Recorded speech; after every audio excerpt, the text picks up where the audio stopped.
أشهد أن لا إله إلا الله وأشهد أن محمدا رسول الله. اللهم صل على سيدنا محمد وعلى آله سيدنا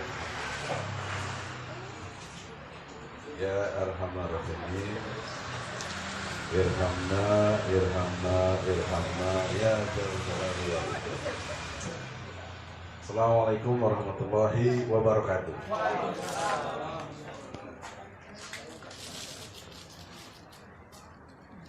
Dengan rasa bersyukur kepada Allah masih diberi kesempatan kita hidup dan juga diberi kesempatan untuk tetap berani mengekspresikan pendapat kita di tengah banyak orang ketakutan. Insya Allah. Apalagi posisi saya sekarang masih tersangka. Belum dicabut. Kalau jumhur, saganda, ya, itu baru kemarin, ya, tahun lalu sudah mengalami gitu.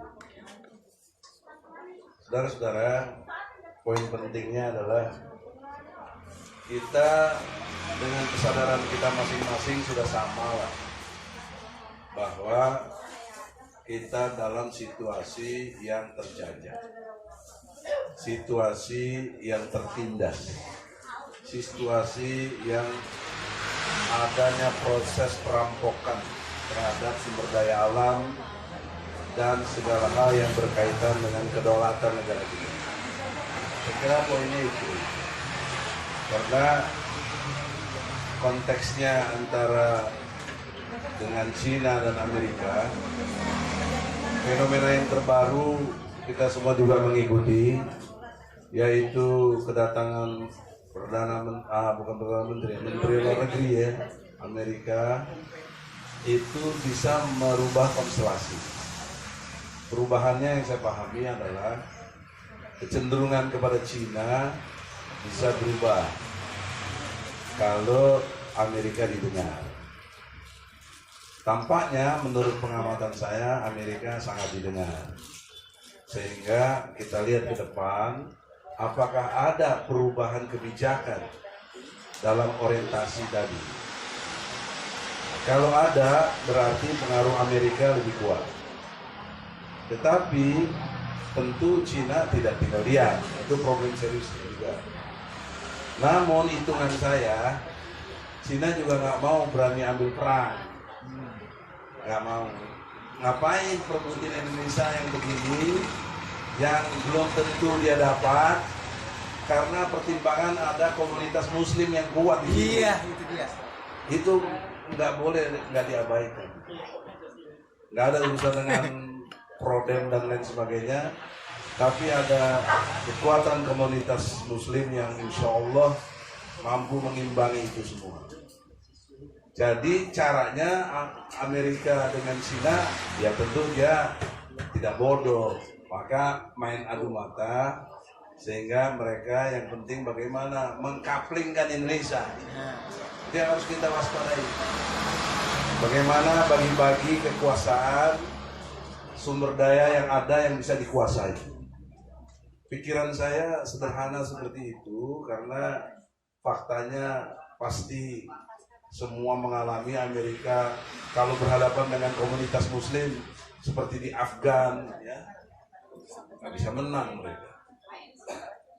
Kemudian juga Cina di berbagai tempat kan mengalami, kalau sudah terjadi kerusuhan, bagaimana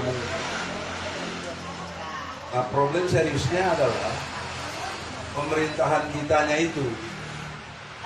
Kita hormat dengan Jokowi sepanjang dia secara konstitusi benar menurut undang-undang sebagai presiden, tapi kita sebaliknya juga tidak akan hormat atau tidak menghormatinya ketika dia mengkhianati konstitusi. Itu poin penting. Sehingga kita kalaupun menempatkan di barisan oposisi yang fungsional, kita fungsinya mengingatkan, kalau mau diingatkan ya alhamdulillah, kalau enggak ya kita ada banyak resiko-resiko yang kita harus alami. Saudara-saudara, kerangka berpikir sederhana itu harus diambil dalam konstelasi berpikirnya, menurut saya, matematik syahadat. Nah, ini matematik syahadat ini supaya datang kafir ini jadi muslim lagi. jadi muslim lagi. Ya, saudara-saudara, kehidupan kita ini sebelumnya kematian, namanya nol. Kemudian menjadi hidup satu. Jadi kosong satu, kosong lagi, satu lagi. Dari kematian kita dalam rahim dulu belum ada apa-apa, kemudian muncul kita, lahir, kemudian mati lagi, dan nanti akhirat dibangkitkan lagi. Jadi teorinya 0101. Dalam pemahaman 0101 inilah kita harus pahami dengan betul, la ilaha illallah itu mengosongkan. Nggak ada yang boleh jadi nomor satu. Nggak boleh ada kehidupan kecuali dari Allah. Nah, itu kosong dulu, la ilaha illallahnya satu. Di matematik tauhid itu, dalam perspektif kita berbangsa dan bernegara, kita mesti menyadari bahwa tidak akan ada kemerdekaan, dan itu disadari oleh para pendiri negara kita melalui alinea ketiga, berkat rahmat Allah dinyatakan kemerdekaan bangsa Indonesia. Jadi oleh karena itu Allah lah yang memerdekakan bangsa ini. Maka logika berikutnya, Allah ditempatkan sangat sempurna dalam sila pertama Pancasila. Kemudian Allah bahkan ditempatkan menjadi dasar negara Republik Indonesia. Pasal 29 ayat 1 UUD 45, negara Republik Indonesia berdasar kepada ketuhanan yang Maha Esa. Tuhan yang Maha Esa adalah Allah. Allah punya hukum, namanya hukum Islam. Mestinya kalau kita jujur berbangsa dan bernegara, hukum-hukum Islam itu harus berlaku. Inilah forum demokrasi kita. Kita uji pikiran saya begini. Dasarnya Undang-Undang Dasar 45.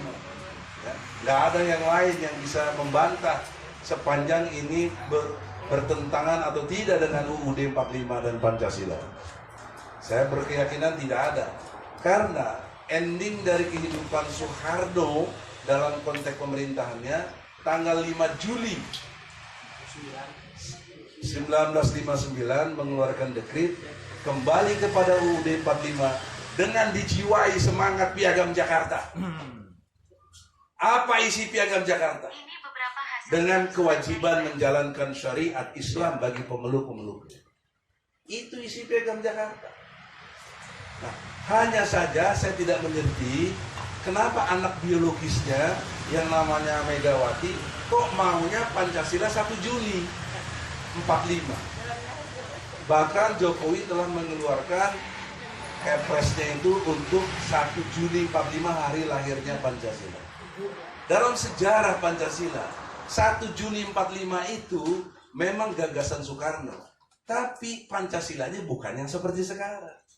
Susunan Pancasila yang 1 Juni itu ketuhanan itu nomor 5 dan pakai tambahannya ketuhanan yang berkebudayaan. Itulah yang dipersoalkan di dalam sidang konstituante di Jakarta 22 Juni 1945 terjadi perubahan dengan yang dimaksud Piagam Jakarta. Jadi Piagam Jakarta resmi hasil kesepakatan bangsa, bukan selundupan dan lain sebagainya seperti Omnibus Law ini yang nggak jelas itu yang membuat kita jadi sengsara. Jadi kesepakatan itu dikukuhkan kembali oleh Soekarno. Nah, ini saya kira kita sebagai generasi penerus jangan ada sakwa sangka yang tidak baik di antara kita. Kita punya visi masing-masing, tetapi kita tidak bisa menghindar dari ketentuan Undang-Undang Dasar 45. Karena itu kesepakatan bangsa kita. Maka seyogyanya kita sebagai barisan yang mau oposisi yang fungsional itu yang saya maksud. Fungsikan Undang-Undang Dasar 45. Mereka yang nggak suka juga sama kita, pemerintah nggak suka sama kita, tidak bisa membuat kita itu tidak berdaya sepanjang mau menggunakan juga Undang-Undang Dasar 45. Jadi kalau kita sudah berbicara konstitusional seperti ini, masih juga digerecokin atau bahkan ditangkapin seperti yang ada sekarang, itu sudah dipastikan pemerintah yang sekarang bertentangan dengan Undang-Undang Dasar 45, khususnya pasal 28 huruf I.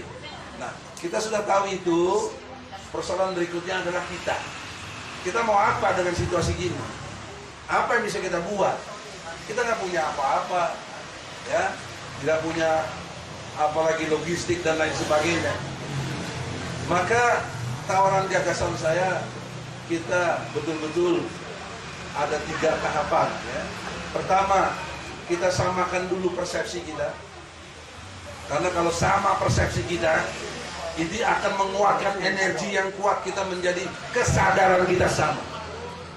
Kalau kesadaran kita sudah sama, tingkat ketiganya adalah pentaatan kita sama kepada ketentuan Undang-Undang Dasar 45 yang didasarinya kepada Allah Subhanahu wa taala. Nah, problem seriusnya adalah setelah persepsi, kesadaran dan pentaatan kita yang sama, problemnya ada di Presiden dan DPR.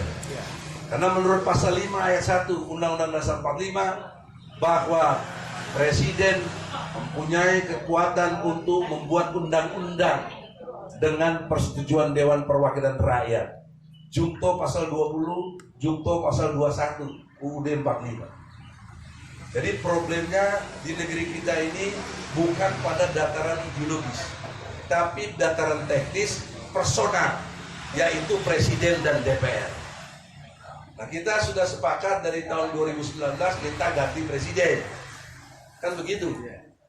Tapi gagal, ya, ganti Presiden tidak terjadi. Maka oleh karena itu persepsi yang harus kita bangun ke depan tetap dalam satu fungsi, persepsinya, kesadarannya, pentaatannya dari saudaraku, brother Muslim dan Mas Bintang dan lain-lain yang ada di sini. Bagaimana fokus gerakan kita ini kepada mengkritisi Presiden dan DPR. Itu aja, jangan lagi melebar yang lain-lain. Soal undang-undang Omnibus Law itu teknis saja menurut saya.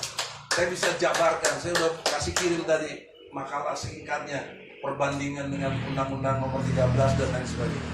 Tapi itu teknis, karena itu cuma produk. Yang problem adalah sekarang Presiden dan DPR-nya. Bagaimana cara berpikir kita bersama tanpa ada kategori kita disebut makar, ya, yang ada kalau makan roti bakar kita suka, tapi betul-betul ada proses pengkritisan kepada Presiden dan DPR. Inilah yang membuat bangsa Indonesia terpuruk. 7 kali ganti Presiden, 75 tahun kita merdeka, tapi mana yang dijanjikan oleh Undang-Undang Dasar 45 Pancasila? Satu sila saja, misalnya sila keempat, kerakyatan yang dipimpin oleh hikmah kebijaksanaan dalam permusyawaratan perwakilan, kan yang berlaku liberalis kapitalis.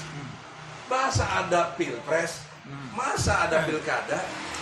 Kalau betul-betul sila keempat jalan, tidak ada pilpres. Perwakilannya mana? Kok semua diam? Kok tokoh-tokoh mengiyakan? Kok partai politik semua berpartisipasi untuk ikut pemilu, ikut pilpres? Kita juga karena belum juga punya kesadaran yang waktu itu bagus tahun lalu, masih ikut juga dukung 02 lah segala macam. Ujungnya semuanya terpuruk lagi.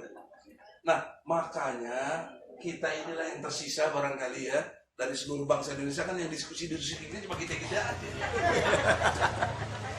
Yang sadar, Islam fungsional, yang sudah punya persepsi, punya kesadaran, punya ketaatan yang fungsional kepada Pancasila dan Undang-Undang Dasar 45. Makanya kesempatan emas kita ini, apa sekarang persepsi kita, kesadaran kita, pentaatan kita terhadap perilaku Presiden dan DPR. Itulah yang kita harus gagas dengan serius. Maka insya Allah bulan depan ada perubahan kalau persepsi kita sama. Kalau presiden tidak sama, ya, ketaatan tidak sama. Kita memang tidak punya kekuatan apa-apa, tapi kita punya Allah tadi. Kalau Allah sudah gerakan, jangan lupa ada fungsi malaikat. Bisa 1.000, bisa 3.000, bisa 5.000 malaikat. Total 9.000 malaikat. Itu ada di surat Al-Maidah, surat Al-Anfal ayat 9, surat Al-Imran ayat 125-126. Anda lihat sendiri janji Allah akan turunkan malaikat. Ini yang kita nggak imani, kita sering melecehkan. Nanti kalau betul datang malaikat, kita baru tahu. Oleh karena itu, kita hanya punya ini keimanan yang kuat, bangun ya dengan segala kekuatan kita. Maka dengan demikian, kalaupun kita harus berdiskusi, diskusinya fokus saja. Bagaimana presiden kita ini, bagaimana DPR kita ini. Kalau mau diperas lagi ya fokus presidennya saya dulu. Karena DPR cuma ngikut-ngikut aja. Saya kira itu pikiran saya. Semoga ada manfaat. Assalamualaikum warahmatullahi wabarakatuh. Alhamdulillah.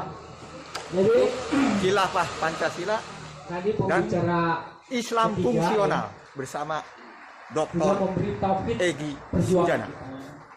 Ini saya heran juga. Kita bilang takbir, takbir. Tapi pergi demo jam 4 pulang. Coba demo selfie. Apa demo selfie? Ada kemarin di Bogor. Demokrasi.